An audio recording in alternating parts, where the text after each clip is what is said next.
بسم الله الرحمن الرحيم ألف لام ميم ذلك الكتاب لا ريب فيه هدى للمتقين الذين يؤمنون بالغيب ويقيمون الصلاة ومما رزقناهم ينفقون والذين يؤمنون بما أنزل إليك وما أنزل من قبلك وبالآخرة هم يوقنون أولئك على هدى من ربهم وأولئك هم المفلحون إن الذين كفروا سواء عليهم أأنذرتهم أم لم تنذرهم لا يؤمنون ختم الله على قلوبهم وعلى سمعهم وعلى أبصارهم غشاوة ولهم عذاب عظيم ومن الناس من يقول آمنا بالله وباليوم الآخر وما هم بمؤمنين يخادعون الله والذين آمنوا وما يخدعون إلا أنفسهم وما يشعرون في قلوبهم مرض فزادهم الله مرضا ولهم عذاب أليم بما كانوا يكذبون وإذا قيل لهم لا تفسدوا في الأرض قالوا إنما نحن مصلحون ألا إنهم هم المفسدون ولكن لا يشعرون وإذا قيل لهم آمنوا كما آمن الناس قالوا أنؤمن كما آمن السفهاء ألا إنهم هم السفهاء ولكن لا يعلمون وإذا لقوا الذين آمنوا قالوا آمنا وإذا خلوا إلى شياطينهم قالوا إنا معكم إنما نحن مستهزئون الله يستهزئ بهم ويمدهم في طغيانهم يعمهون أولئك الذين اشتروا الضلالة بالهدى فما ربحت تجارتهم وما كانوا مهتدين مثلهم كمثل الذي استوقد نارا فلما أضاءت ما حوله ذهب الله بنورهم وتركهم في ظلمات لا يبصرون صم بكم عمي فهم لا يرجعون أو كصيب من السماء فيه ظلمات ورعد وبرق يجعلون أصابعهم في آذانهم من الصواعق حذر الموت والله محيط بالكافرين يكاد البرق يخطف أبصارهم كلما أضاء لهم مشوا فيه وإذا أظلم عليهم قاموا ولو شاء الله لذهب بسمعهم وأبصارهم إن الله على كل شيء قدير يا أيها الناس اعبدوا ربكم الذي خلقكم والذين من قبلكم لعلكم تتقون الذي جعل لكم الأرض فراشا والسماء بناء وأنزل من السماء ماء فأخرج به من الثمرات رزقا لكم فلا تجعلوا لله أندادا وأنتم تعلمون وإن كنتم في ريب مما نزلنا على عبدنا فأتوا بسورة من مثله وادعوا شهداءكم من دون الله إن كنتم صادقين فإن لم تفعلوا ولن تفعلوا فاتقوا النار التي وقودها الناس والحجارة أعدت للكافرين وبشر الذين آمنوا وعملوا الصالحات أن لهم جنات تجري من تحتها الأنهار كلما رزقوا منها من ثمرة رزقا قالوا هذا الذي رزقنا من قبل وأتوا به متشابها ولهم فيها أزواج مطهرة وهم فيها خالدون إن الله لا يستحيي أن يضرب مثلا ما بعوضة فما فوقها فأما الذين آمنوا فيعلمون أنه الحق من ربهم وأما الذين كفروا فيقولون ماذا أراد الله بهذا مثلا يضل به كثيرا ويهدي به كثيرا وما يضل به إلا الفاسقين الذين ينقضون عهد الله من بعد ميثاقه ويقطعون ما أمر الله به أن يوصل ويفسدون في الأرض أولئك هم الخاسرون كيف تكفرون بالله وكنتم أمواتا فأحياكم ثم يميتكم ثم يحييكم ثم إليه ترجعون هو الذي خلق لكم ما في الأرض جميعا ثم استوى إلى السماء فسواهن 7 سماوات وهو بكل شيء عليم وإذ قال ربك للملائكة إني جاعل في الأرض خليفة قالوا أتجعل فيها من يفسد فيها ويسفك الدماء ونحن نسبح بحمدك ونقدس لك قال إني أعلم ما لا تعلمون وعلم آدم الأسماء كلها ثم عرضهم على الملائكة فقال أنبئوني بأسماء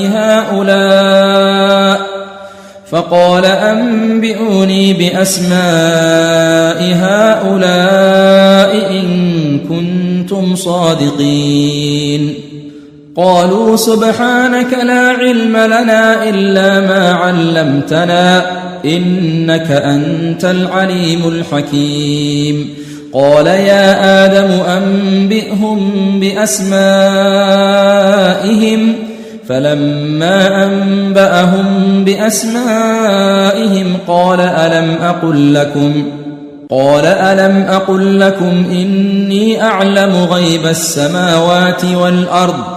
إني أعلم غيب السماوات والأرض وأعلم ما تبدون وما كنتم تكتمون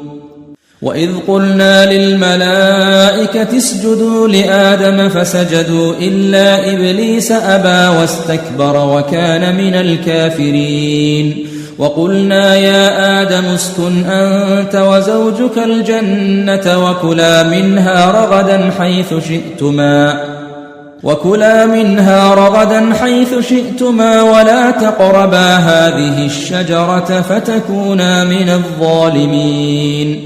فأزلهما الشيطان عنها فأخرجهما مما كانا فيه وقلنا اهبطوا بعضكم لبعض عدو ولكم في الأرض مستقر ومتاع إلى حين فتلقى آدم من ربه كلمات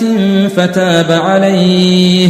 إنه هو التواب الرحيم قلنا اهبطوا منها جميعا فإما يأتينكم مني هدى فمن تبع هداي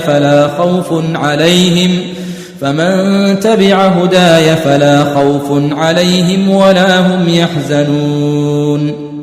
والذين كفروا وكذبوا بآياتنا أولئك أصحاب النار هم فيها خالدون يا بني إسرائيل اذكروا نعمتي التي أنعمت عليكم وأوفوا بعهدي أوف بعهدكم وإياي فارهبون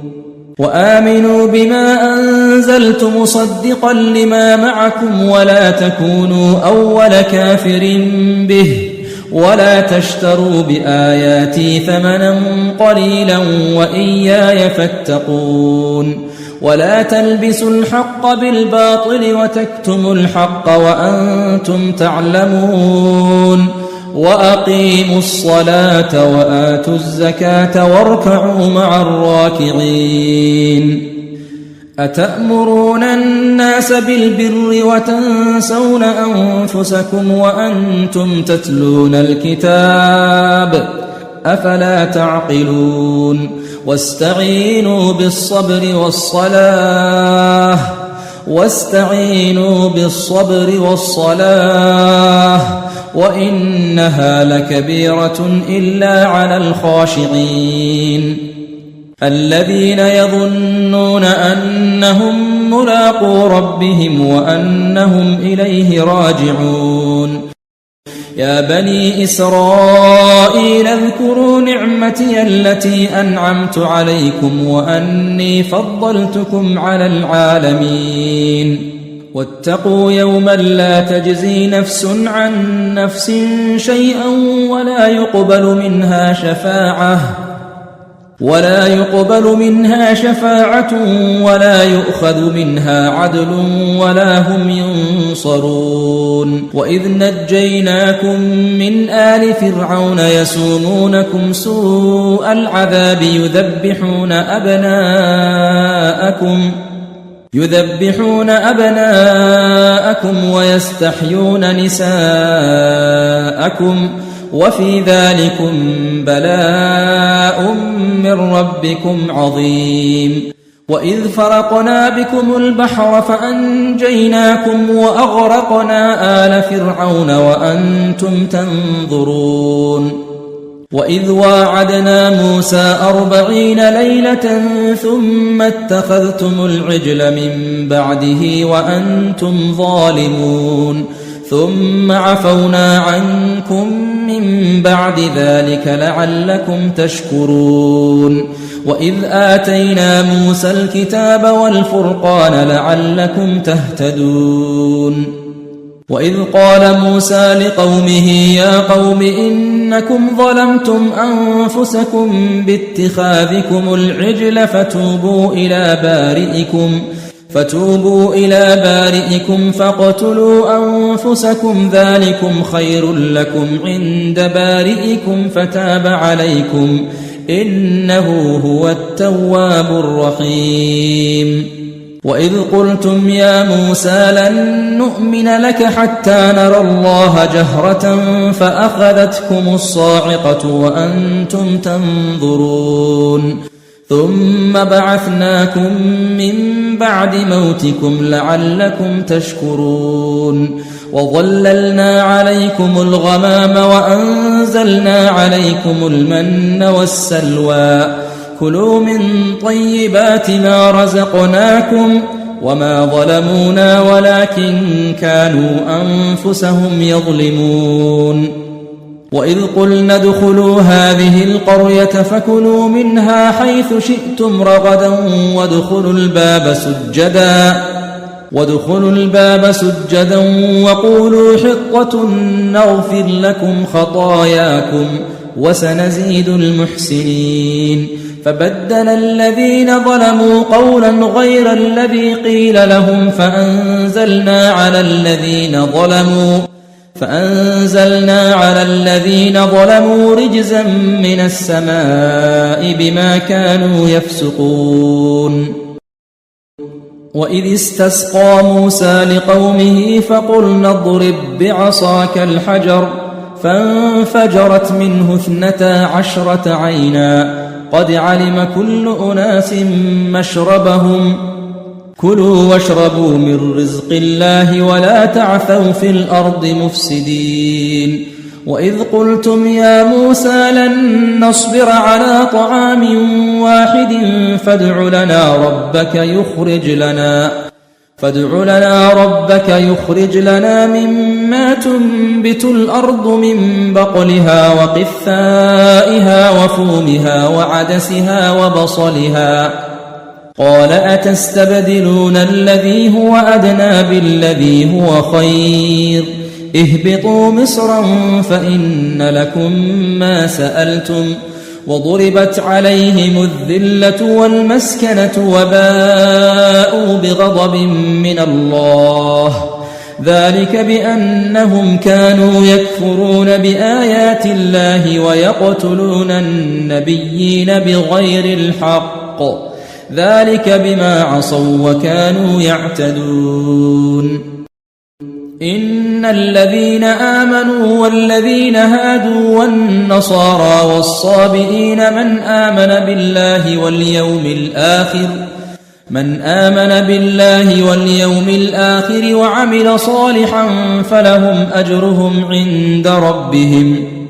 فلهم أجرهم عند ربهم ولا خوف عليهم ولا هم يحزنون وإذ أخذنا ميثاقكم ورفعنا فوقكم الطور خذوا ما آتيناكم بقوة واذكروا ما فيه لعلكم تتقون ثم توليتم من بعد ذلك فلولا فضل الله عليكم ورحمته لكنتم من الخاسرين ولقد علمتم الذين اعتدوا منكم في السبت فقلنا لهم كونوا قردة خاسئين فجعلناها نكالا لما بين يديها وما خلفها وموعظة للمتقين وإذ قال موسى لقومه إن الله يأمركم أن تذبحوا بقرة قالوا أتتخذنا هزوا قال أعوذ بالله أن أكون من الجاهلين قالوا ادع لنا ربك يبين لنا ما هي قال إنه يقول إنها بقرة لا فارض ولا بكر عوان بين ذلك فافعلوا ما تؤمرون قالوا ادع لنا ربك يبين لنا ما لونها قال إنه يقول إنها بقرة صفراء فاقع لونها تسر الناظرين قالوا ادع لنا ربك يبين لنا ما هي إن البقرة شابه علينا وإنا إن شاء الله لمهتدون قال إنه يقول إنها بقرة لا ذلول تثير الأرض ولا تسقي الحرث مسلمة لا شية فيها قالوا الآن جئت بالحق فذبحوها وما كادوا يفعلون وإذ قتلتم نفسا فادارأتم فيها والله مخرج ما كنتم تكتمون فقلنا اضربوه ببعضها كذلك يحيي الله الموتى ويريكم آياته لعلكم تعقلون ثم قست قلوبكم من بعد ذلك فهي كالحجارة أو أشد قسوة وإن من الحجارة لما يتفجر منه الأنهار وإن منها لما يشقق فيخرج منه الماء وإن منها لما يهبط من خشية الله وما الله بغافل عما تعملون أفتطمعون أن يؤمنوا لكم وقد كان فريق منهم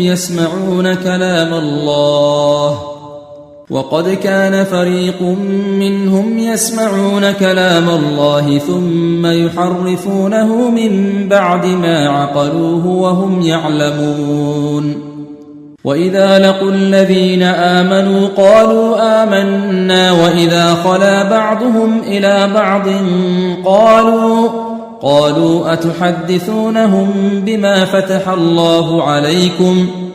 قالوا أتحدثونهم بما فتح الله عليكم ليحاجوكم به عند ربكم أفلا تعقلون أولا يعلمون أن الله يعلم ما يسرون وما يعلنون ومنهم أميون لا يعلمون الكتاب إلا أماني وإن هم إلا يظنون فويل للذين يكتبون الكتاب بأيديهم ثم يقولون هذا من عند الله ليشتروا به ثمنا قليلا فويل لهم مما كتبت أيديهم وويل لهم مما يكسبون وقالوا لن تمسنا النار إلا أياما معدودة قل أتخذتم عند الله عهدا فلن يخلف الله عهده أم تقولون على الله ما لا تعلمون بلى من كسب سيئة وأحاطت به خطيئته فأولئك أصحاب النار هم فيها خالدون والذين آمنوا وعملوا الصالحات أولئك أصحاب الجنة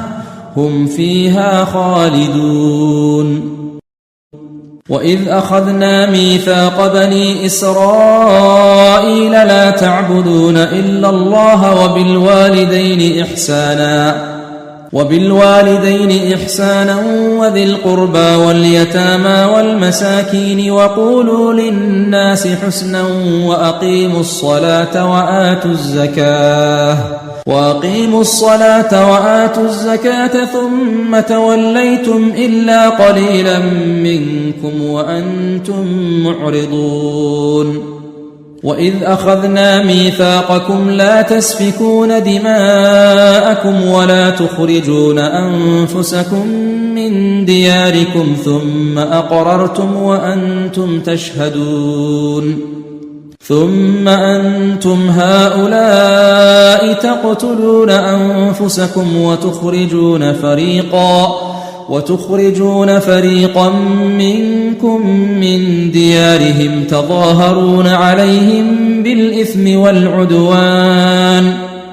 تظاهرون عليهم بالإثم والعدوان وإن يأتوكم أسارى تفادوهم وهو محرم عليكم إخراجهم أفتؤمنون ببعض الكتاب وتكفرون ببعض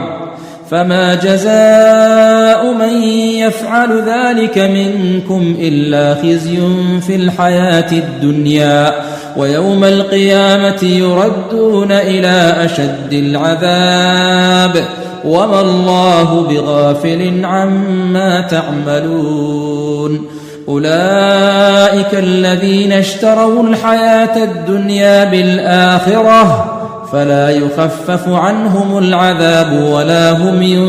ينصرون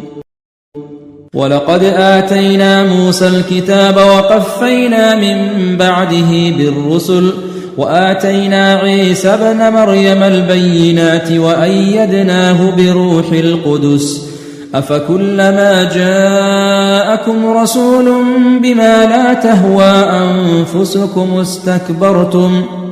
بما لا تهوى أنفسكم استكبرتم ففريقا كذبتم وفريقا تقتلون وقالوا قلوبنا غلف بل لعنهم الله بكفرهم فقليلا ما يؤمنون ولما جاءهم كتاب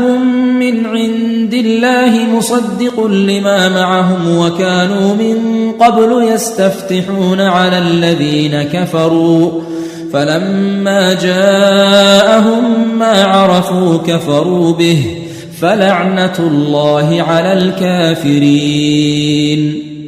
بئس ما اشتروا به أنفسهم أن يكفروا بما أنزل الله بغيا أن ينزل الله من فضله على من يشاء من عباده فباءوا بغضب على غضب وللكافرين عذاب مهين. وإذا قيل لهم آمنوا بما أنزل الله قالوا نؤمن بما أنزل علينا ويكفرون بما وراءه وهو الحق مصدقا لما معهم قل فلم تقتلون أنبياء الله من قبل إن كنتم مؤمنين. ولقد جاءكم موسى بالبينات ثم اتخذتم العجل من بعده وأنتم ظالمون. وإذ أخذنا ميثاقكم ورفعنا فوقكم الطور خذوا ما آتيناكم بقوة واسمعوا قالوا سمعنا وعصينا وأشربوا في قلوبهم العجل بكفرهم قل بئس ما يأمركم به إيمانكم إن كنتم مؤمنين. قل إن كانت لكم الدار الآخرة عند الله خالصة من دون الناس فتمنوا الموت إن كنتم صادقين ولن يتمنوه أبدا بما قدمت أيديهم والله عليم بالظالمين. ولتجدنهم أحرص الناس على حياة ومن الذين أشركوا يود أحدهم لو يعمر 1000 سنة وما هو بمزحزحه من العذاب أن يعمر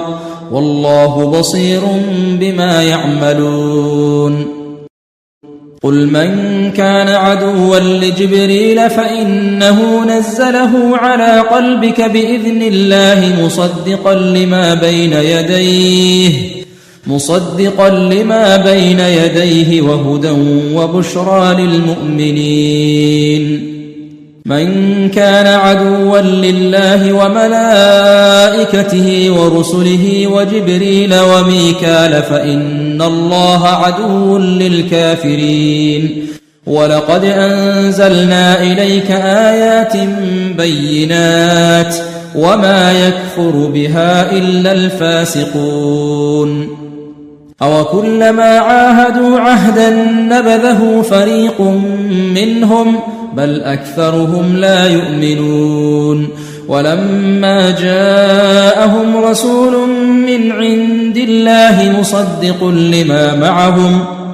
مصدق لما معهم نبذ فريق من الذين أوتوا الكتاب كتاب الله وراء ظهورهم كأنهم لا يعلمون. واتبعوا ما تتلو الشياطين على ملك سليمان وما كفر سليمان ولكن الشياطين كفروا يعلمون الناس السحر وما أنزل على الملكين ببابل هاروت وماروت وما يعلمان من أحد حتى يقولا إنما نحن فتنة فلا تكفر فيتعلمون منهما ما يفرقون به بين المرء وزوجه وما هم بضارين به من أحد إلا بإذن الله ويتعلمون ما يضرهم ولا ينفعهم ولقد علموا لمن اشتراه ما له في الآخرة من خلاق ولبئس ما شروا به أنفسهم لو كانوا يعلمون. ولو أنهم آمنوا واتقوا لمثوبة من عند الله خير لو كانوا يعلمون. يا أيها الذين آمنوا لا تقولوا راعنا وقولوا انظرنا واسمعوا وللكافرين عذاب أليم. ما يود الذين كفروا من أهل الكتاب ولا المشركين أن ينزل عليكم من خير من ربكم، والله يختص برحمته من يشاء، والله ذو الفضل العظيم. ما ننسخ من آية أو ننسها نأت بخير منها أو مثلها، ألم تعلم أن الله على كل شيء قدير؟ ألم تعلم أن الله له ملك السماوات والأرض، وما لكم من دون الله من ولي ولا نصير؟ أم تريدون أن تسألوا رسولكم كما سئل موسى من قبل، ومن يتبدل الكفر بالإيمان فقد ضل سواء السبيل. ود كثير من أهل الكتاب لو يردونكم من بعد إيمانكم كفارا حسدا من عند أنفسهم من بعد ما تبين لهم الحق،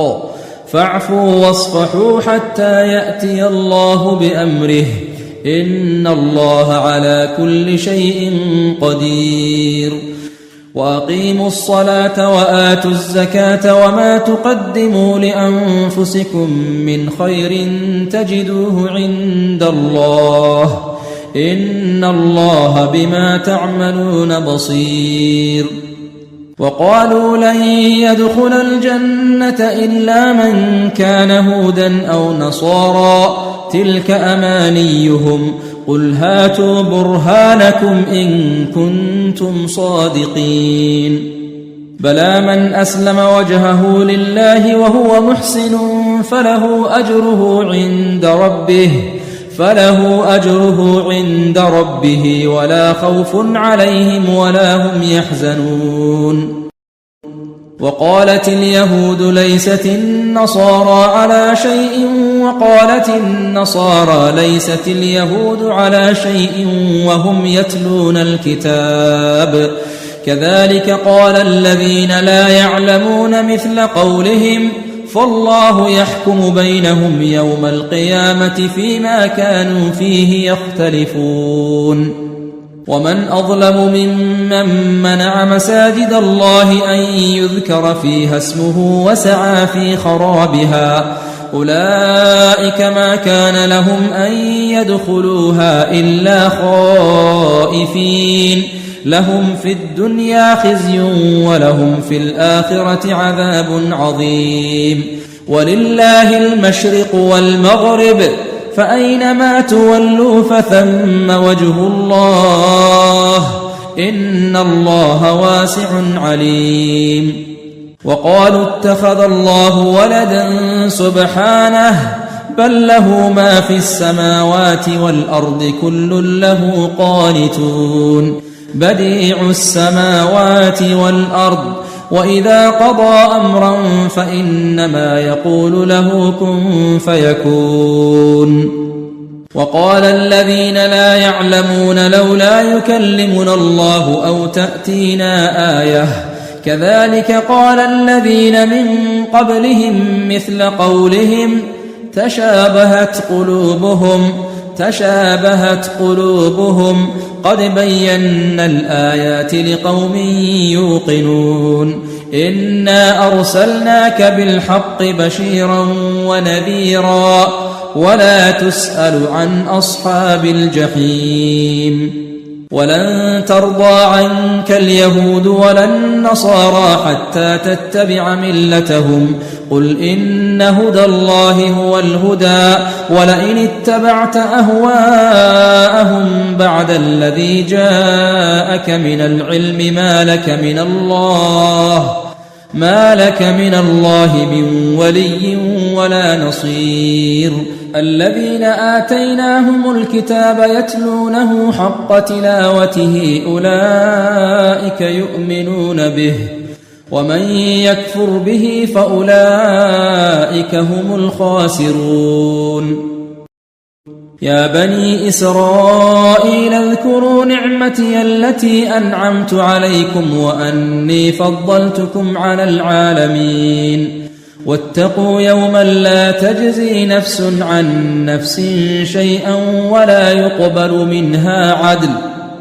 ولا يقبل منها عدل ولا تنفعها شفاعة ولا هم ينصرون وإذ ابتلى إبراهيم ربه بكلمات فأتمهن قال إني جاعلك للناس إماما قال ومن ذريتي قال لا ينال عهد الظالمين وإذ جعلنا البيت مثابة للناس وأمنا واتخذوا من مقام إبراهيم مصلى وعهدنا إلى إبراهيم وإسماعيل أن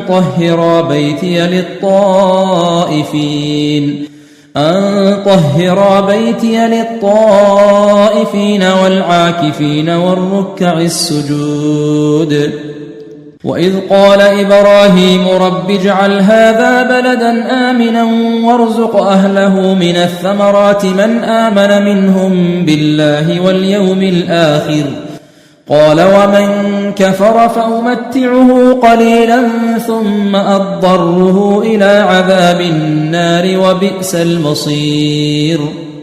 وإذ يرفع إبراهيم القواعد من البيت وإسماعيل ربنا تقبل منا إنك أنت السميع العليم ربنا واجعلنا مسلمين لك ومن ذريتنا أمة مسلمة لك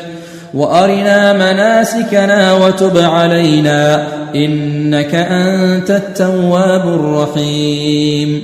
ربنا وابعث فيهم رسولا منهم يتلو عليهم آياتك ويعلمهم الكتاب والحكمة ويزكيهم إنك أنت العزيز الحكيم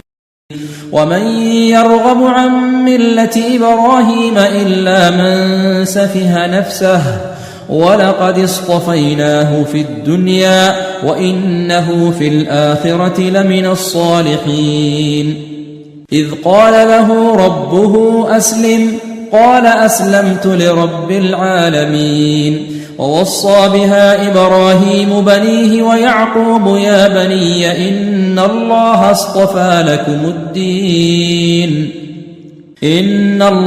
اصطفى لكم الدين فلا تموتن إلا وأنتم مسلمون أم كنتم شهداء إذ حضر يعقوب الموت إذ قال لبنيه ما تعبدون من بعدي قالوا نعبد إلهك وإله آبائك إبراهيم وإسماعيل وإسحاق إلها واحدا ونحن له مسلمون تلك أمة قد خلت لها ما كسبت ولكم ما كسبتم ولا تسألون عما كانوا يعملون وقالوا كونوا هودا أو نصارى تهتدوا قل بل ملة إبراهيم حنيفا وما كان من المشركين قولوا آمنا بالله وما أنزل إلينا وما أنزل إلى إبراهيم وإسماعيل وإسحاق ويعقوب والأسباط وما أوتي موسى وعيسى وما أوتي النبيون من ربهم لا نفرق بين أحد منهم ونحن له مسلمون فإن آمنوا بمثل ما آمنتم به فقد اهتدوا وإن تولوا فإنما هم في شقاق فسيكفيكهم الله وهو السميع العليم صبغة الله ومن أحسن من الله صبغة ونحن له عابدون قل أتحاجوننا في الله وهو ربنا وربكم ولنا أعمالنا ولكم أعمالكم ونحن له مخلصون أم تقولون إن إبراهيم وإسماعيل وإسحاق ويعقوب والأسباط كانوا هودا أو نصارى قل أأنتم أعلم أم الله ومن أظلم ممن كتم شهادة عنده من الله وما الله بغافل عما تعملون تلك أمة قد خلت لها ما كسبت ولكم ما كسبتم ولا تسألون عما كانوا يعملون سيقول السفهاء من الناس ما ولاهم عن قبلتهم التي كانوا عليها قل لله المشرق والمغرب يهدي من يشاء إلى صراط مستقيم وكذلك جعلناكم أمة وسطا لتكونوا شهداء على الناس ويكون الرسول عليكم شهيدا وما جعلنا القبلة التي كنت عليها إلا لنعلم من يتبع الرسول ممن ينقلب على عقبيه وإن كانت لكبيرة إلا على الذين هدى الله وما كان الله ليضيع إيمانكم إن الله بالناس لرؤوف رحيم قد نرى تقلب وجهك في السماء فلنولينك قبلة ترضاها فول وجهك شطر المسجد الحرام وحيث ما كنتم فولوا وجوهكم شطره وإن الذين أوتوا الكتاب ليعلمون أنه الحق من ربهم وما الله بغافل عما يعملون ولئن أتيت الذين أوتوا الكتاب بكل آية ما تبعوا قبلتك وما أنت بتابع قبلتهم وما بعضهم بتابع قبلة بعض ولئن اتبعت أهواءهم من بعد ما جاءك من العلم إنك إذا لمن الظالمين الذين آتيناهم الكتاب يعرفونه كما يعرفون أبناءهم وإن فريقا منهم ليكتمون الحق وهم يعلمون الحق من ربك فلا تكونن من الممترين ولكل وجهة هو موليها فاستبقوا الخيرات أينما تكونوا يأت بكم الله جميعا إن الله على كل شيء قدير ومن حيث خرجت فول وجهك شطر المسجد الحرام وإنه للحق من ربك وما الله بغافل عما تعملون ومن حيث خرجت فول وجهك شطر المسجد الحرام وحيث ما كنتم فولوا وجوهكم شطره لئلا يكون للناس عليكم حجة إلا الذين ظلموا منهم فلا تخشوهم واخشوني ولأتم نعمتي عليكم ولعلكم تهتدون كما أرسلنا فيكم رسولا منكم يتلو عليكم آياتنا ويزكيكم ويعلمكم الكتاب والحكمة ويعلمكم ما لم تكونوا تعلمون فاذكروني أذكركم واشكروا لي ولا تكفرون يا أيها الذين آمنوا استعينوا بالصبر والصلاة إن الله مع الصابرين ولا تقولوا لمن يقتل في سبيل الله أموات بل أحياء ولكن لا تشعرون ولنبلونكم بشيء من الخوف والجوع ونقص من الأموال والأنفس والثمرات وبشر الصابرين الذين إذا أصابتهم مصيبة قالوا إنا لله وإنا إليه راجعون أولئك عليهم صلوات من ربهم ورحمة وأولئك هم المهتدون إن الصفا والمروة من شعائر الله فمن حج البيت أو اعتمر فلا جناح عليه أن يطوف بهما ومن تطوع خيرا فإن الله شاكر عليم إن الذين يكتمون ما أنزلنا من البينات والهدى من بعد ما بيناه للناس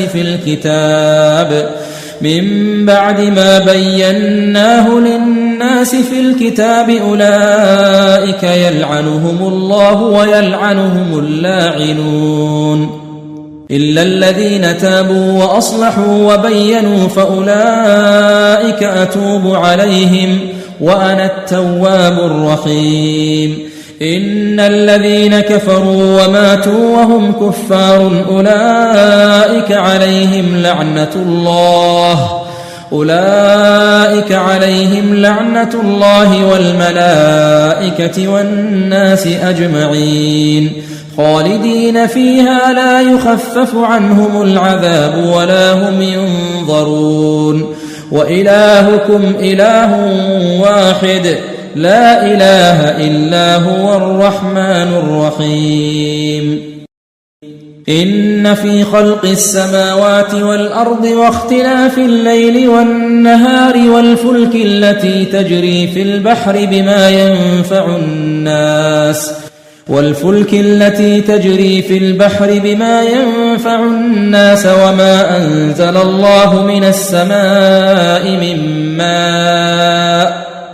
وما أنزل الله من السماء من ماء فأحيا به الأرض بعد موتها وبث فيها من كل دابة وتصريف الرياح والسحاب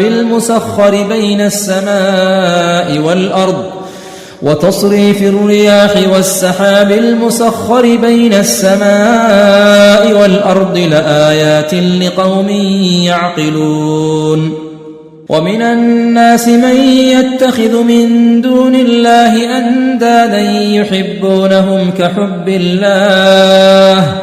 والذين آمنوا أشد حبا لله ولو يرى الذين ظلموا إذ يرون العذاب أن القوة لله جميعا وأن الله شديد العذاب إذ تبرأ الذين اتبعوا من الذين اتبعوا ورأوا العذاب وتقطعت بهم الأسباب وقال الذين اتبعوا لو أن لنا كرة فنتبرأ منهم كما تبرأوا منا كذلك يريهم الله أعمالهم حسرات عليهم وما هم بخارجين من النار يا أيها الناس كلوا مما في الأرض حلالا طيبا ولا تتبعوا خطوات الشيطان إنه لكم عدو مبين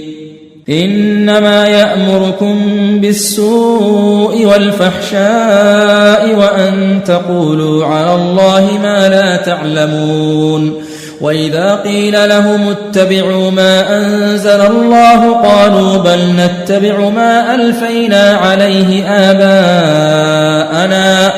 أولو كان آباؤهم لا يعقلون شيئا ولا يهتدون ومثل الذين كفروا كمثل الذي ينعق بما لا يسمع إلا دعاء ونداء صم بكم عمي فهم لا يعقلون يا أيها الذين آمنوا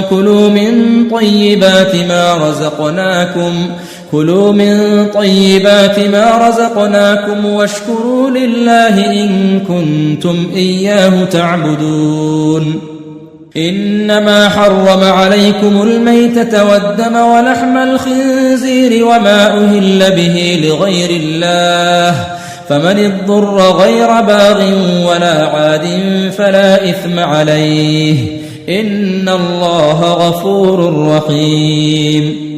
إن الذين يكتمون ما أنزل الله من الكتاب ويشترون به ثمنا قليلا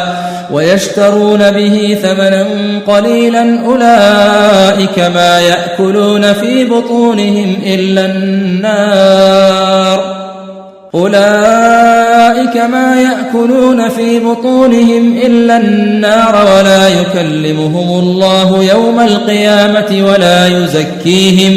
ولا يزكيهم ولهم عذاب أليم أولئك الذين اشتروا الضلالة بالهدى والعذاب بالمغفرة فما أصبرهم على النار ذلك بأن الله نزل الكتاب بالحق وإن الذين اختلفوا في الكتاب لفي شقاق بعيد ليس البر أن تولوا وجوهكم قبل المشرق والمغرب ولكن البر من آمن بالله واليوم الآخر والملائكة والكتاب والنبيين وآتى المال على حبه ذوي القربى واليتامى والمساكين وابن السبيل والسائلين وفي الرقاب وأقام الصلاة وآتى الزكاة والموفون بعهدهم إذا عاهدوا والصابرين في البأساء والضراء وحين البأس أولئك الذين صدقوا وأولئك هم المتقون يا أيها الذين آمنوا كتب عليكم القصاص في القتلى الحر بالحر والعبد بالعبد والأنثى بالأنثى فمن عفي له من أخيه شيء فاتباع بالمعروف وأداء إليه بإحسان ذلك تخفيف من ربكم ورحمة فمن اعتدى بعد ذلك فله عذاب أليم ولكم في القصاص حياة يا أولي الألباب لعلكم تتقون كتب عليكم إذا حضر أحدكم الموت إن ترك خيرا الوصية للوالدين والأقربين بالمعروف حقا على المتقين فمن بدله بعدما سمعه فإنما إثمه على الذين يبدلونه إن الله سميع عليم فمن خاف من موص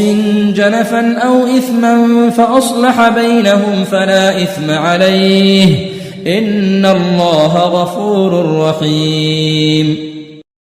يا أيها الذين آمنوا كتب عليكم الصيام كما كتب على الذين من قبلكم لعلكم تتقون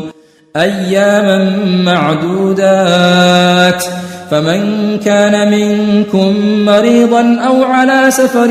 فعدة من أيام أخر وعلى الذين يطيقونه فدية طعام مسكين فمن تطوع خيرا فهو خير له وأن تصوموا خير لكم إن كنتم تعلمون شهر رمضان الذي أنزل فيه القرآن هدى للناس وبينات من الهدى والفرقان فمن شهد منكم الشهر فليصمه ومن كان مريضا أو على سفر فعدة من أيام أخر يريد الله بكم اليسر ولا يريد بكم العسر ولتكملوا العدة ولتكبروا الله على ما هداكم ولعلكم تشكرون وإذا سألك عبادي عني فإني قريب أجيب دعوة الداع إذا دعان فليستجيبوا لي وليؤمنوا بي لعلهم يرشدون أحل لكم ليلة الصيام الرفث إلى نسائكم هن لباس لكم وأنتم لباس لهن علم الله أنكم كنتم تختانون أنفسكم فتاب عليكم وعفى عنكم فالآن باشروهن وابتغوا ما كتب الله لكم وكلوا واشربوا حتى يتبين لكم الخيط الأبيض من الخيط الأسود من الفجر ثم أتموا الصيام إلى الليل ولا تباشروهن وأنتم عاكفون في المساجد تلك حدود الله فلا تقربوها كذلك يبين الله آياته للناس لعلهم يتقون ولا تأكلوا أموالكم بينكم بالباطل وتدلوا بها إلى الحكام لتأكلوا فريقا من أموال الناس بالإثم وأنتم تعلمون يسألونك عن الأهلة قل هي مواقيت للناس والحج وليس البر بأن تأتوا البيوت من ظهورها ولكن البر من اتقى وأتوا البيوت من أبوابها واتقوا الله لعلكم تفلحون وقاتلوا في سبيل الله الذين يقاتلونكم ولا تعتدوا إن الله لا يحب المعتدين واقتلوهم حيث ثقفتموهم وأخرجوهم من حيث أخرجوكم والفتنة أشد من القتل ولا تقاتلوهم عند المسجد الحرام حتى يقاتلوكم فيه فإن قاتلوكم فاقتلوهم كذلك جزاء الكافرين فإن انتهوا فإن الله غفور رحيم وقاتلوهم حتى لا تكون فتنة ويكون الدين لله فإن انتهوا فلا عدوان إلا على الظالمين الشهر الحرام بالشهر الحرام والحرمات قصاص فمن اعتدى عليكم فاعتدوا عليه بمثل ما اعتدى عليكم واتقوا الله واعلموا أن الله مع المتقين وأنفقوا في سبيل الله ولا تلقوا بأيديكم إلى التهلكة وأحسنوا إن الله يحب المحسنين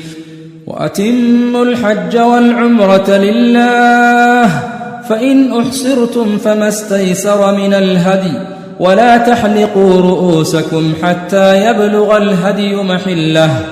فمن كان منكم مريضا أو به أذى من رأسه ففدية من صيام أو صدقة أو نسك فإذا أمنتم فمن تمتع بالعمرة إلى الحج فما استيسر من الهدي فمن لم يجد فصيام 3 أيام في الحج و7 إذا رجعتم تلك 10 كاملة ذلك لمن لم يكن أهله حاضر المسجد الحرام واتقوا الله واعلموا أن الله شديد العقاب الحج أشهر معلومات فمن فرض فيهن الحج فلا رفث ولا فسوق ولا جدال في الحج وما تفعلوا من خير يعلمه الله وتزودوا فإن خير الزاد التقوى واتقون يا أولي الألباب ليس عليكم جناح أن تبتغوا فضلا من ربكم فإذا أفضتم من عرفات فاذكروا الله عند المشعر الحرام واذكروه كما هداكم وإن كنتم من قبله لمن الضالين ثم أفيضوا من حيث أفاض الناس واستغفروا الله إن الله غفور رحيم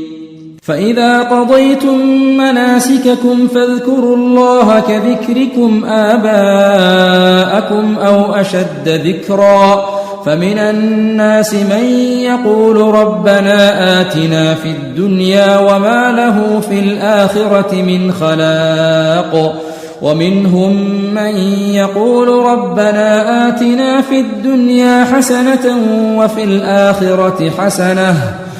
الآخرة حسنة وقنا عذاب النار أولئك لهم نصيب مما كسبوا والله سريع الحساب واذكروا الله في أيام معدودات فمن تعجل في يومين فلا إثم عليه ومن تأخر فلا إثم عليه لمن اتقى واتقوا الله واعلموا أنكم إليه تحشرون ومن الناس من يعجبك قوله في الحياة الدنيا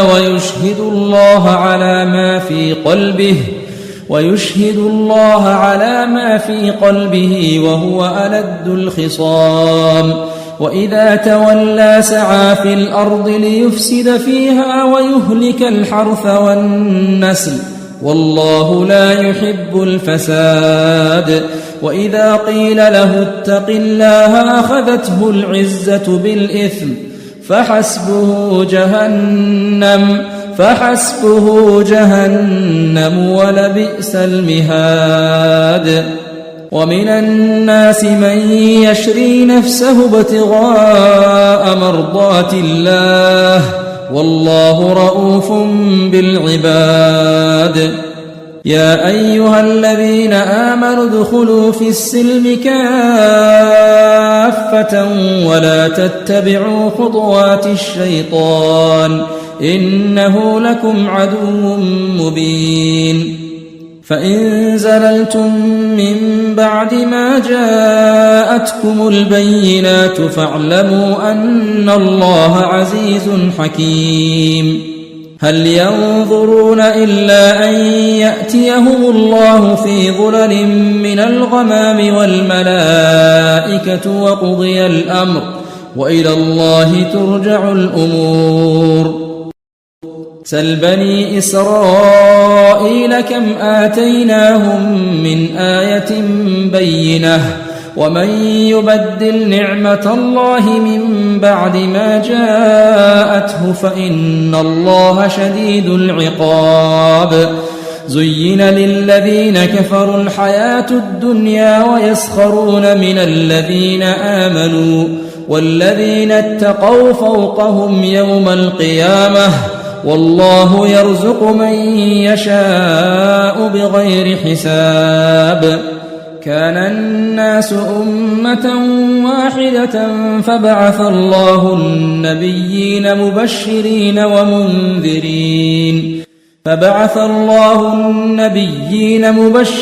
ومنذرين وأنزل معهم الكتاب بالحق ليحكم بين الناس فيما اختلفوا فيه وما اختلف فيه إلا الذين أوتوه من بعد ما جاءتهم البينات بغيا بينهم فهدى الله الذين آمنوا لما اختلفوا فيه من الحق بإذنه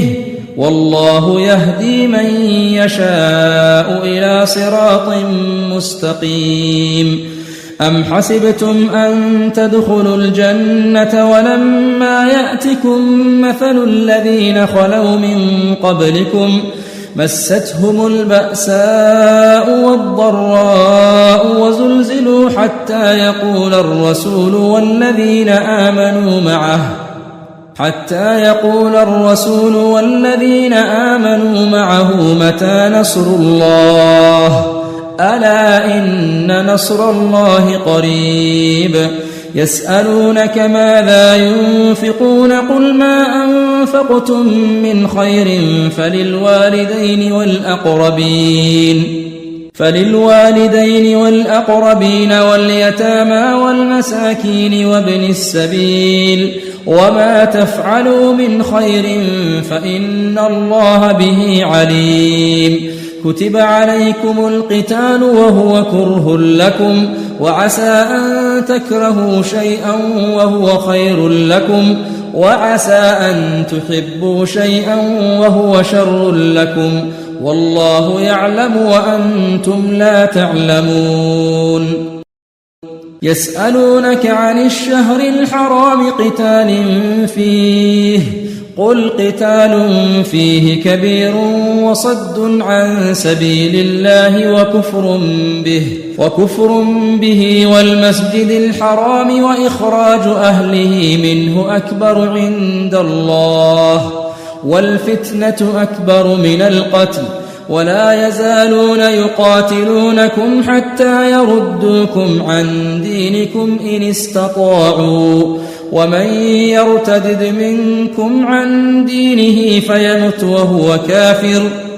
ومن يرتد منكم عن دينه فيمت وهو كافر فأولئك حبطت أعمالهم في الدنيا والآخرة وأولئك أصحاب النار هم فيها خالدون إن الذين آمنوا والذين هاجروا وجاهدوا في سبيل الله أولئك يرجون رحمة الله والله غفور رحيم يسألونك عن الخمر والميسر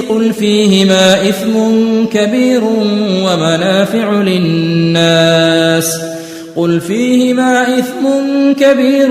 ومنافع للناس وإثمهما أكبر من نفعهما ويسألونك ماذا ينفقون قل العفو كذلك يبين الله لكم الآيات لعلكم تتفكرون في الدنيا والآخرة ويسألونك عن اليتامى قل إصلاح لهم خير وإن تخالطوهم فإخوانكم والله يعلم المفسد من المصلح ولو شاء الله لأعنتكم إن الله عزيز حكيم ولا تنكحوا المشركات حتى يؤمن ولأمة مؤمنة خير من مشركة ولو أعجبتكم ولا تنكحوا المشركين حتى يؤمنوا ولعبد مؤمن خير من مشرك ولو أعجبكم أولئك يدعون إلى النار والله يدعو إلى الجنة والمغفرة بإذنه ويبين آياته للناس لعلهم يتذكرون ويسألونك عن المحيض قل هو أذى فاعتزلوا النساء في المحيض ولا تقربوهن حتى يطهرن فإذا تطهرن فأتوهن من حيث أمركم الله إن الله يحب التوابين ويحب المتطهرين نساؤكم حرث لكم فأتوا حرثكم أنى شئتم وقدموا لأنفسكم واتقوا الله واعلموا أنكم ملاقوه وبشر المؤمنين ولا تجعلوا الله عرضة لأيمانكم أن تبروا وتتقوا وتصلحوا بين الناس والله سميع عليم لا يؤاخذكم الله باللغو في أيمانكم ولكن يؤاخذكم بما كسبت قلوبكم والله غفور حليم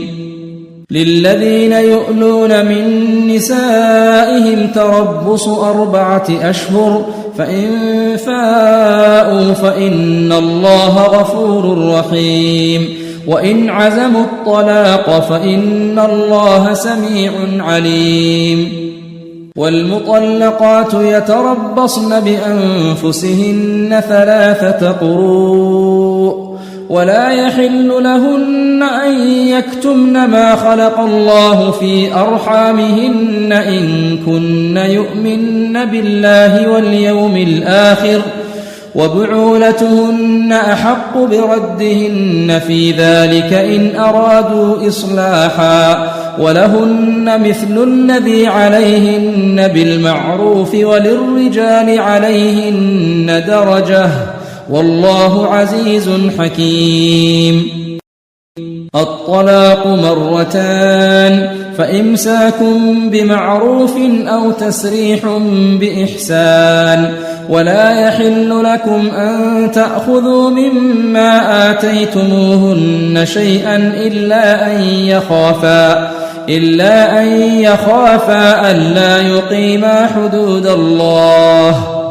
فإن خفتم ألا يقيما حدود الله فلا جناح عليهما فيما افتدت به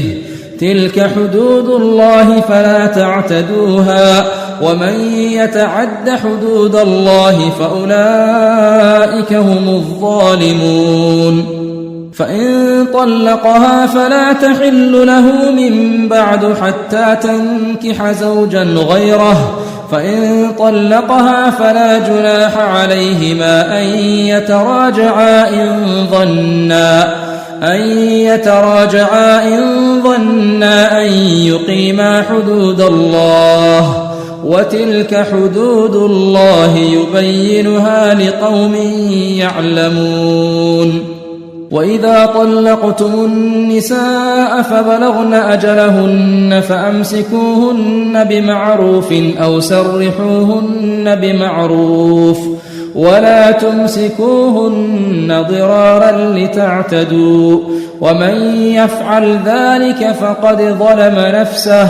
ولا تتخذوا آيات الله هزوا واذكروا نعمة الله عليكم وما أنزل عليكم من الكتاب والحكمة يعظكم به واتقوا الله واعلموا أن الله بكل شيء عليم. وإذا طلقتم النساء فبلغن أجلهن فلا تعضلوهن أن ينكحن أزواجهن إذا تراضوا بينهم بالمعروف ذلك يوعظ به من كان منكم يؤمن بالله واليوم الآخر ذلكم أزكى لكم وأطهر والله يعلم وأنتم لا تعلمون. والوالدات يرضعن أولادهن حولين كاملين لمن أراد أن يتم الرضاعة وعلى المولود له رزقهن وكسوتهن بالمعروف لا تكلف نفس إلا وسعها لا تضار والدة بولدها ولا مولود له بولده وعلى الوارث مثل ذلك فإن أرادا فصالا عن تراض منهما وتشاور فلا جناح عليهما وإن أردتم أن تسترضعوا أولادكم فلا جناح عليكم إذا سلمتم ما آتيتم بالمعروف واتقوا الله واعلموا أن الله بما تعملون بصير. والذين يتوفون منكم ويذرون أزواجا يتربصن بأنفسهن 4 أشهر وعشرا فإذا بلغن أجلهن فلا جناح عليكم فيما فعلن في أنفسهن بالمعروف والله بما تعملون خبير. ولا جناح عليكم فيما عرضتم به من خطبة النساء أو أكننتم في أنفسكم علم الله أنكم ستذكرونهن ولكن لا تواعدوهن سرا إلا أن تقولوا قولا معروفا ولا تعزموا عقدة النكاح حتى يبلغ الكتاب أجله واعلموا أن الله يعلم ما في أنفسكم فاحذروه واعلموا أن الله غفور حليم لا جناح عليكم إن طلقتم النساء ما لم تمسوهن أو تفرضوا لهن فريضة ومتعوهن على الموسع قدره وعلى المقتر قدره متاعا بالمعروف حقا على المحسنين وإن طلقتموهن من قبل أن تمسوهن وقد فرضتم لهن فريضة فنصف ما فرضتم إلا أن يعفون أو يعفو الذي بيده عقدة النكاح وأن تعفوا أقرب للتقوى ولا تنسوا الفضل بينكم إن الله بما تعملون بصير حافظوا على الصلوات والصلاة الوسطى وقوموا لله قانتين فإن خفتم فرجالا أو ركبانا فإذا أمنتم فاذكروا الله كما علمكم ما لم تكونوا تعلمون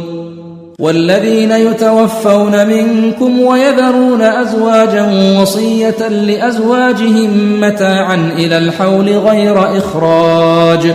فإن خرجن فلا جناح عليكم فيما فعلن في أنفسهن من معروف والله عزيز حكيم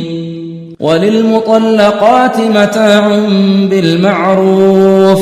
حقا على المتقين كذلك يبين الله لكم آياته لعلكم تعقلون ألم تر إلى الذين خرجوا من ديارهم وهم ألوف حذر الموت فقال لهم الله موتوا ثم أحياهم إن الله لذو فضل على الناس ولكن أكثر الناس لا يشكرون وقاتلوا في سبيل الله واعلموا أن الله سميع عليم من ذا الذي يقرض الله قرضا حسنا فيضاعفه له أضعافا كثيرة والله يقبض ويبسط وإليه ترجعون ألم تر إلى الملأ من بني إسرائيل من بعد موسى إذ قالوا لنبي له مبعث لنا ملكا نقاتل في سبيل الله قال هل عسيتم إن كتب عليكم القتال ألا تقاتلوا قالوا وما لنا ألا نقاتل في سبيل الله وقد أخرجنا من ديارنا وأبنائنا فلما كتب عليهم القتال تولوا إلا قليلا منهم والله عليم بالظالمين وقال لهم نبيهم إن الله قد بعث لكم طالوت ملكا قالوا أنى يكون له الملك علينا ونحن أحق بالملك منه ولم يؤت سعة من المال قال إن الله اصطفاه عليكم وزاده بسطة في العلم والجسم والله يؤتي ملكه من يشاء والله واسع عليم وقال لهم نبيهم إن آية ملكه أن يأتيكم التابوت فيه سكينة من ربكم وبقية مما ترك آل موسى وآل هارون تحمله الملائكة إن في ذلك لآية لكم إن كنتم مؤمنين فلما فصل طالوت بالجنود قال إن الله مبتليكم بنهر قال إن الله مبتليكم بنهر فمن شرب منه فليس مني ومن لم يطعمه فإنه مني إلا من اغترف غرفة بيده فشربوا منه إلا قليلا منهم فلما جاوزه هو والذين آمنوا معه قالوا لا طاقة لنا اليوم بجالوت وجنوده قال الذين يظنون أنهم ملاقو الله كم من فئة قليلة غلبت فئة كثيرة بإذن الله والله مع الصابرين ولما برزوا لجالوت وجنوده قالوا ربنا أفرغ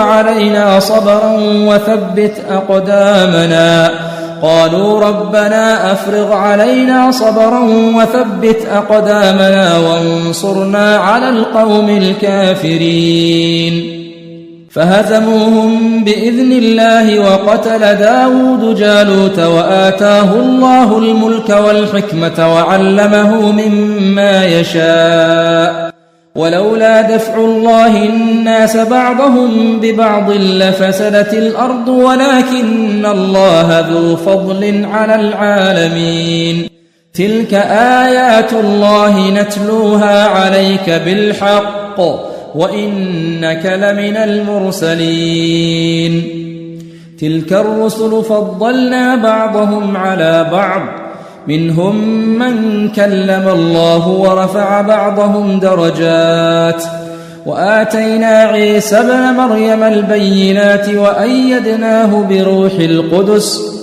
ولو شاء الله ما اقتتل الذين من بعدهم من بعد ما جاءتهم البينات ولكن اختلفوا فمنهم من آمن ومنهم من كفر ولو شاء الله ما اقتتلوا ولكن الله يفعل ما يريد يا أيها الذين آمنوا أنفقوا مما رزقناكم من قبل أن يأتي يوم لا بيع فيه ولا خلة ولا شفاعة والكافرون هم الظالمون الله لا إله إلا هو الحي القيوم لا تأخذه سنة ولا نوم له ما في السماوات وما في الأرض من ذا الذي يشفع عنده إلا بإذنه يعلم ما بين أيديهم وما خلفهم ولا يحيطون بشيء من علمه إلا بما شاء وسع كرسيه السماوات والأرض ولا يؤوده حفظهما وهو العلي العظيم لا إكراه في الدين قد تبين الرشد من الغي فمن يكفر بالطاغوت ويؤمن بالله فقد استمسك بالعروة الوثقى لا انفصام لها والله سميع عليم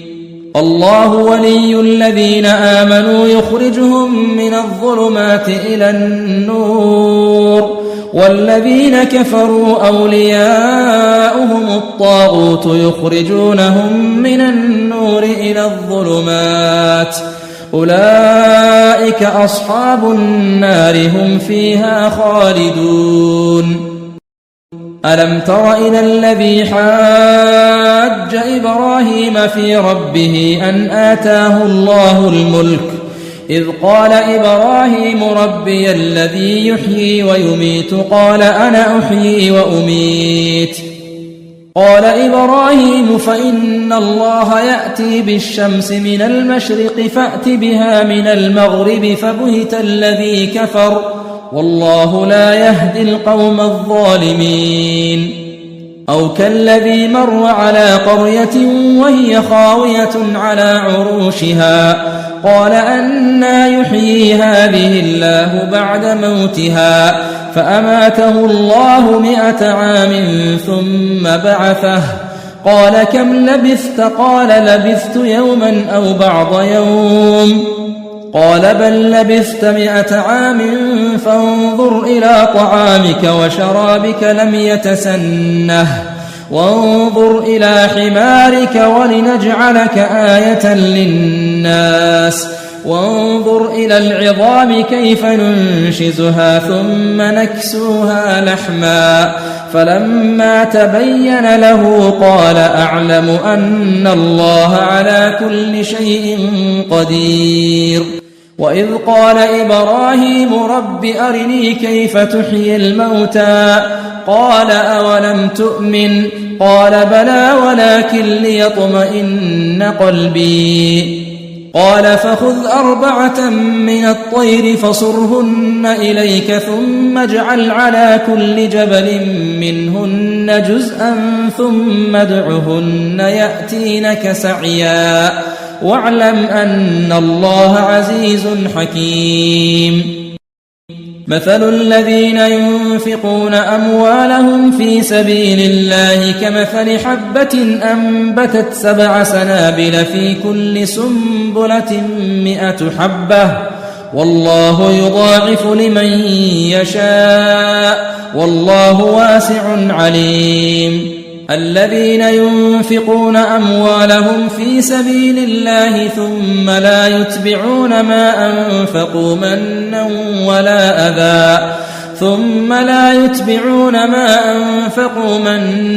ولا أذى لهم أجرهم عند ربهم ولا خوف عليهم ولا هم يحزنون.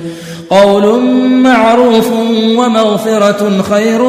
من صدقة يتبعها أذى والله غني حليم. يا أيها الذين آمنوا لا تبطلوا صدقاتكم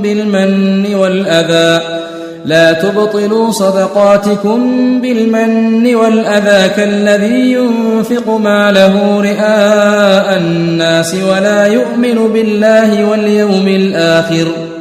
فمثله كمثل صفوان عليه تراب فأصابه وابل فتركه صلدا لا يقدرون على شيء مما كسبوا والله لا يهدي القوم الكافرين.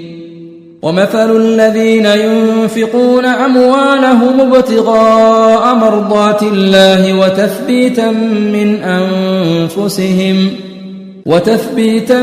من أنفسهم كمثل جنة بربوة أصابها وابل فآتت أكلها ضعفين فإن لم يصبها وابل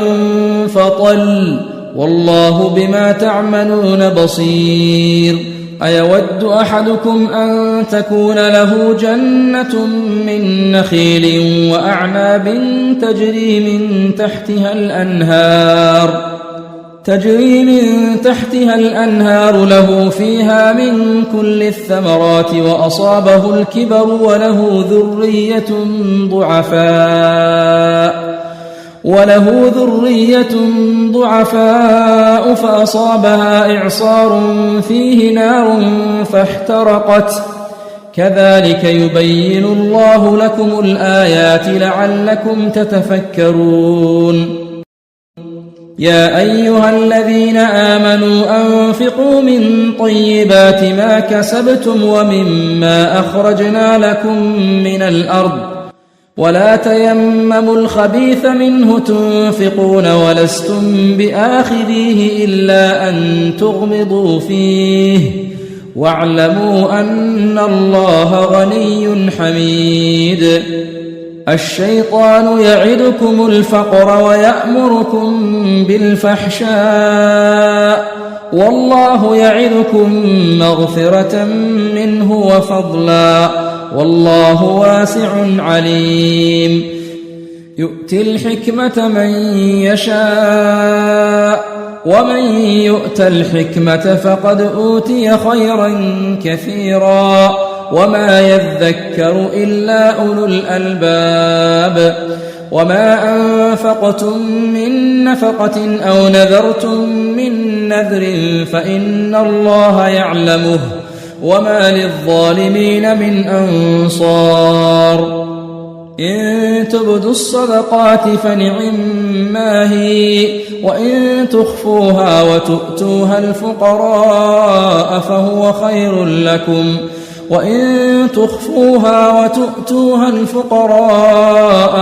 خير لكم، ويكفر عنكم من سيئاتكم والله بما تعملون خبير. ليس عليك هداهم ولكن الله يهدي من يشاء، وما تنفقوا من خير فلأنفسكم، وما تنفقون إلا ابتغاء وجه الله، وما تنفقوا من خير يوفى إليكم وأنتم لا تظلمون. للفقراء الذين أحصروا في سبيل الله لا يستطيعون ضربا في الأرض يحسبهم الجاهل أغنياء من التعفف تعرفهم بسيماهم لا يسألون الناس إلحافا، وما تنفقوا من خير فإن الله به عليم. الذين ينفقون أموالهم بالليل والنهار سرا وعلانية فلهم أجرهم عند ربهم ولا خوف عليهم ولا هم يحزنون. الذين يأكلون الربا لا يقومون إلا كما يقوم الذي يتخبطه الشيطان من المس، ذلك بأنهم قالوا إنما البيع مثل الربا، وأحل الله البيع وحرم الربا، فمن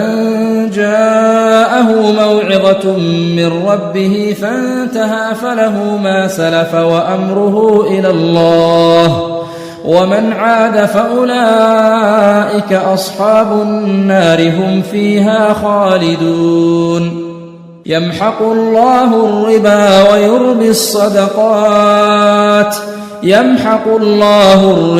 ويربي الصدقات والله لا يحب كل كفار أثيم.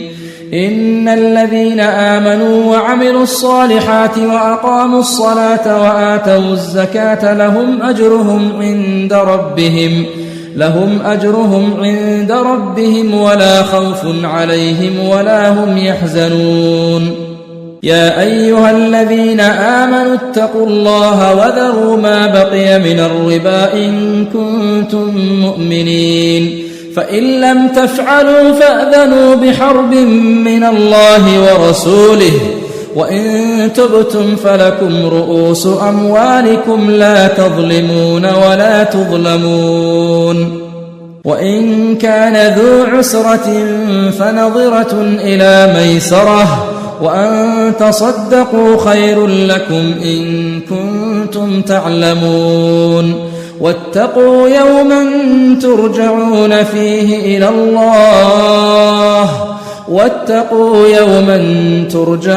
فيه إلى الله ثم توفى كل نفس ما كسبت وهم لا يظلمون. يا أيها الذين آمنوا إذا تداينتم بدين إلى أجل مسمى فاكتبوه، وليكتب بينكم كاتب بالعدل، ولا يأب كاتب أن يكتب كما علمه الله، فليكتب وليملل الذي عليه الحق وليتق الله ربه ولا يبخس منه شيئا، فإن كان الذي عليه الحق سفيها أو ضعيفا أو لا يستطيع أن يمل هو فليملل وليه بالعدل، واستشهدوا شهيدين من رجالكم،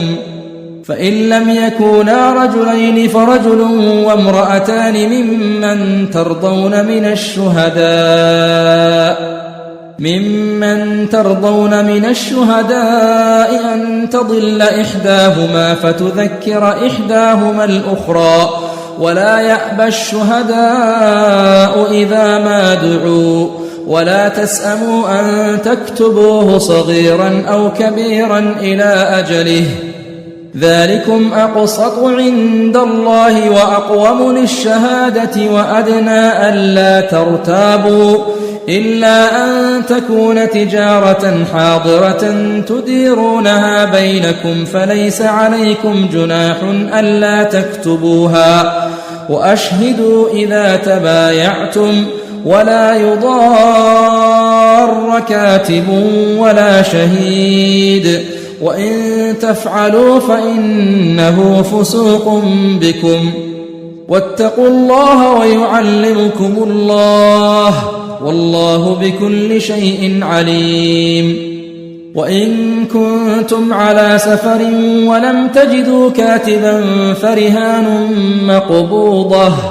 فإن أمن بعضكم بعضا فليؤد الذي اؤتمن أمانته وليتق الله ربه ولا تكتموا الشهادة، ومن يكتمها فإنه آثم قلبه، والله بما تعملون عليم. لله ما في السماوات وما في الأرض، وإن تبدوا ما في أنفسكم أو تخفوه يحاسبكم به الله، فيغفر لمن يشاء ويعذب من يشاء، والله على كل شيء قدير. آمن الرسول بما أنزل إليه من ربه والمؤمنون كل آمن بالله وملائكته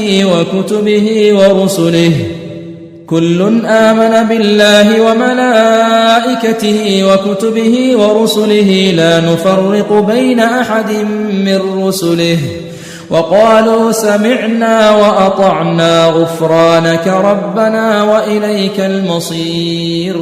لا يكلف الله نفسا إلا وسعها، لها ما كسبت وعليها ما اكتسبت. ربنا لا تؤاخذنا إن نسينا أو أخطأنا، ربنا ولا تحمل علينا إصرا كما حملته على الذين من قبلنا، ربنا ولا تحملنا ما لا طاقة لنا به،